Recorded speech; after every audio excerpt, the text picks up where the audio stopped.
everyone, my name is Karen, this is my channel RatherBeReading, and today I'm bringing to you my August book haul.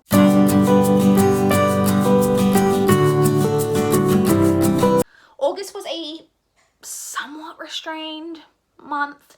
Well, it was in everything except library books. So let's jump in and talk about the library books. I have 1, 2, 3, 4, 5, 6, 7, 8, which I knew was going to happen because I only had very few out last month because I had a lot of books that I'd put in holds for that hadn't come in, which is taking a while to come in. Then of course that means that they all come in at once because of course they do. So the first two things that I have here are 2 graphic novels, which I'm really excited about. I have Giant Days Volume 9. This is the next volume in this series, which I really, really love, so excited to read. I think this might be the last one that's out. I think maybe Volume 10's just about to come out. It might have just come out, but excited to have my hands on that. And then finally got my hands on Volume 9 of Saga by Brian K. Vaughan and Fiona Staples. This is again the last volume that's out because the writers of this have taken a hiatus, and I've heard that the ending of this one is devastating. I have had this on hold at my library for like ages. Like I reckon it's over 6 months that I've had this on hold, and it finally came in. I didn't put this on my TBR, but I probably will get to this in September because I know that this will have other holds on it and I won't be able to renew it, so I'll have to read this so that I can return it. So I have that as well. So like I said, I love both of these graphic novel series, so excited to be continuing in with both of those when I get to them. I then picked up, oh, this has still got a paper slip in it. I then picked up 10,000 Skies Above You by Claudia Gray. I recently read the first book for one of my challenges, which is 1,000 Pieces of You. 1,000 Pieces of You, which is a YA sci-fi with parallel, which involves like jumping between parallel universes, which I really, really enjoyed. So this is the second book in the trilogy. These covers on this series are just stunning. So I picked up that. I then picked up another graphic novel, Through the Woods by Emily Carroll. I picked this one up because this is one that I need to read for one of my goals this year. I think this is one of the last ones that I need to pick up from the library to complete my goals, I think. I think this is a collection of like 4 or 5 different stories, and they're supposed to be like really like creepy fairy tale-esque stories. The artwork is really like dark, you know, and gloomy, so I'm excited to read this. I think that I'll really enjoy it. I then picked up Notorious 19 by Janet Evanovich. This is book 19 in the Stephanie Plum series. It's just the next book that I need to get to. Forever hoping that this love triangle will finally be resolved, but who knows? But I did pick up the next one. And then another series continuation, I picked up Through the Zombie Glass by Gina Showalter. This is the second book in this series, which is described as being an Alice in Wonderland retelling with zombies, but as I mentioned when I reviewed the first book, it doesn't really have much Alice in Wonderland stuff going on in it, in my opinion, but this is the second book, so I can continue on with this series. Another series continuation, I picked up Hercule Poirot's Christmas. This is the next Hercule Poirot book that I need to get to. I'm not fussed that this is Christmas and it's not Christmas. Like, I'm not someone who needs to read books like in the season. I'm not a seasonal or mood reader or anything like that, as you guys know, so I'll just read this when I get to it. And then the final book that I picked up from the library this month is Immortal Beloved by Kate Tiernan. So this is another one that I need to read for one of my goals. I read the entire Sweep series by Kate Tiernan this year, and then it just happened that this was one for my goals. I don't know what this is about. I read this synopsis, but it's very vague. I'll read it to you because it's pretty short. After some of the events I've witnessed, I felt like I was a shell with nothing alive left in me. I hadn't been going around killing people, but people were hurt. The memories just kept trickling in like rivulets of fresh acid dripping into my brain until I wanted to scream. It was in my blood, I knew. A darkness. The darkness. I had inherited it along with my immortality and my black eyes. Oh, then it says in like different font. That's why I hadn't read this part before. New name, new town, new life. Natasha has gone... Is that Natasha? Natasha. It's like Natasha, but with a Y instead of an H. Anyway, has done it too often to count, and there's no end in sight. Nothing ever really ends when you're immortal. So I don't really know. What kind of immortals? Are they like vampires, maybe? Could be. I think this is the first book in a series. The Sweep series had like 15 books. I think this is only like a trilogy or something like that. But like I said, I needed to read this for one of my goals. So I think this is going to be pretty cheesy, like YA, but like fun cheesy YA probably. So I will get to this sometime in the next few months. So that is the library books. Now, before we get into the physical books that I hold, I will just touch on the ebooks that I purchased this month. So I purchased 3 ebooks in August. So the first ebook that I purchased was Wolf Hunter River by Rachel Kane. This is the 3rd book in the Stillhouse Lake series. And so I own the first 2 books, Stillhouse Lake and I can't remember what the second book's called. And then I can't remember if it was Lindsay or Sarah talking about this on their channel that they'd recently purchased it. And so I went and checked and it was on sale on Amazon, and so I purchased it because like I said, I own the first 2 on my Kindle, so I now own the 3rd book. I think this is the last one that's out. I'm not sure if they're going to be more published, but like I said, I owned the first 2, so now I own the 3rd one as well.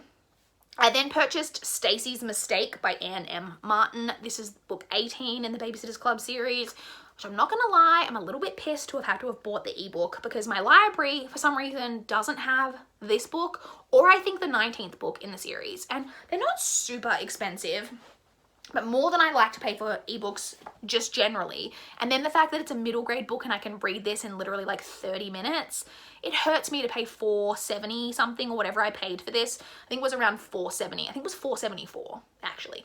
But yeah, it hurts me to pay that much for something that I can read in 30 minutes. But I considered skipping the couple that I couldn't get from my library, but I just couldn't bring myself to do it. I'm just too much of a completionist. I need to read the entire series. So I was just like, you know, if every few months you buy one for like $5, it's not a big deal. I'm saying it's not a big deal. It just pisses me off to pay that much for something I can read in 30 minutes. Anyway, and then finally the 3rd book that I purchased on ebook was Before We Were Yours by Lisa Wingate. So this is one, so I mentioned before, I will only buy books on ebook that I'll buy, if something just takes my fancy and it's free, I'll buy it, but I will only normally spend money on ebooks books that I was already interested in that I've like marked as to read. And this is one of those. I marked this as to read back when this book was nominated, or I think it won the Goodreads Choice Awards for historical fiction. I think it was like 2 years ago, maybe like the 2017 Goodreads Choice Awards. And so when I saw this, I think it was on sale for $2.99 on Kindle, which is kind of like my limit for spending. I decided to purchase it because, like I said, I had marked it as to read. This is a historical fiction that follows the story of a girl, and she's got like 3 or 4 younger siblings. I think they're growing up quite poor when they are basically taken and put into an orphanage. And I think it's about the sister's struggle to try and keep her and her siblings together. I believe we then jump forward in time and we're following another character that I'm not sure, I presume those 2 storylines are going to tie in.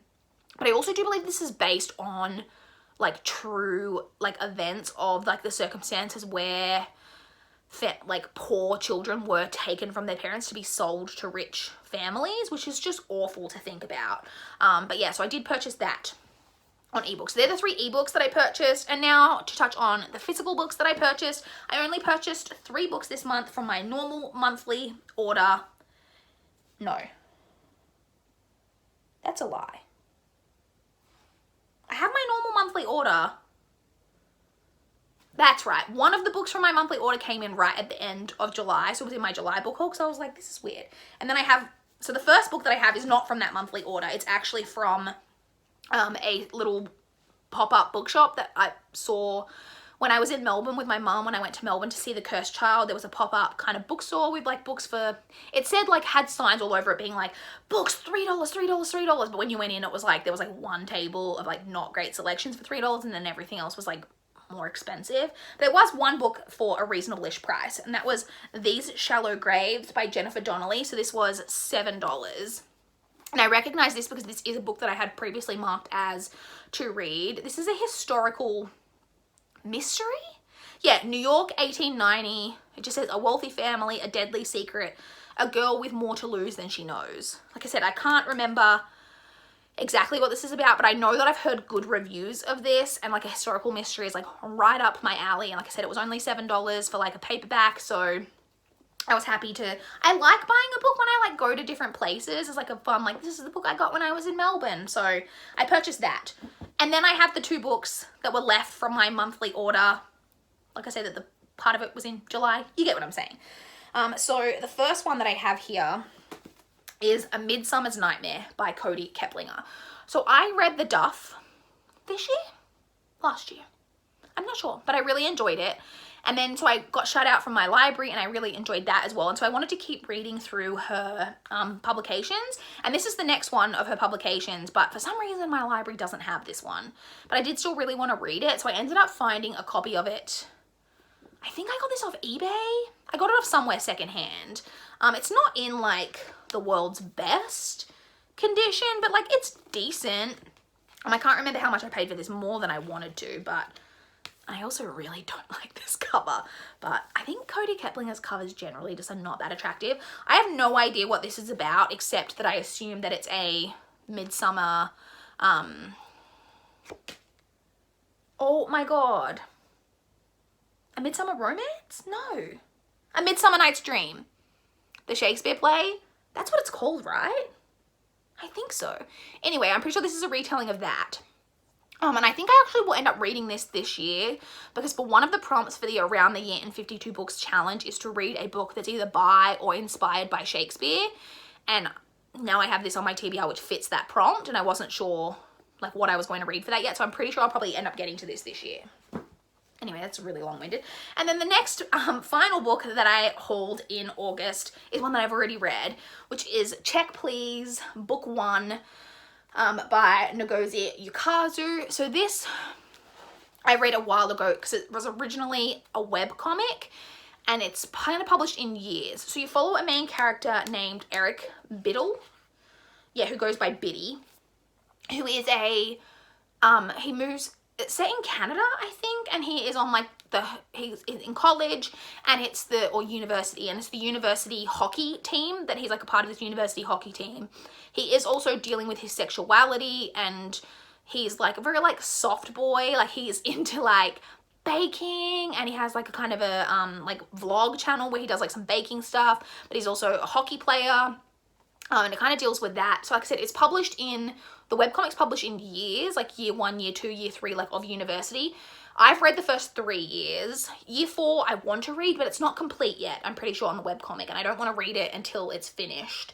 And I think, if I'm not mistaken, this is a bind up of, freshman year, sophomore year. So this is years 1 and 2, and then I think presumably that year 3 and 4 will be published separately. But I wanted to buy this because I really did enjoy that webcomic, and I read it for free, like online, because it's just like a free webcomic that you can read. So I did, because I enjoyed it so much and I read it for free, I did want to support the author by purchasing this, and I'm really happy to have this on my shelves. Like, it's really like nice. It's got like the French flaps.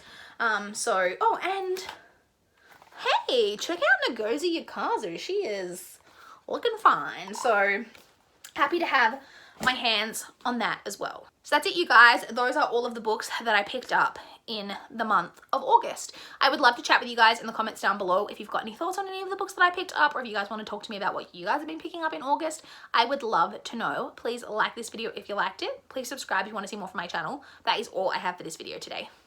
Bye, guys.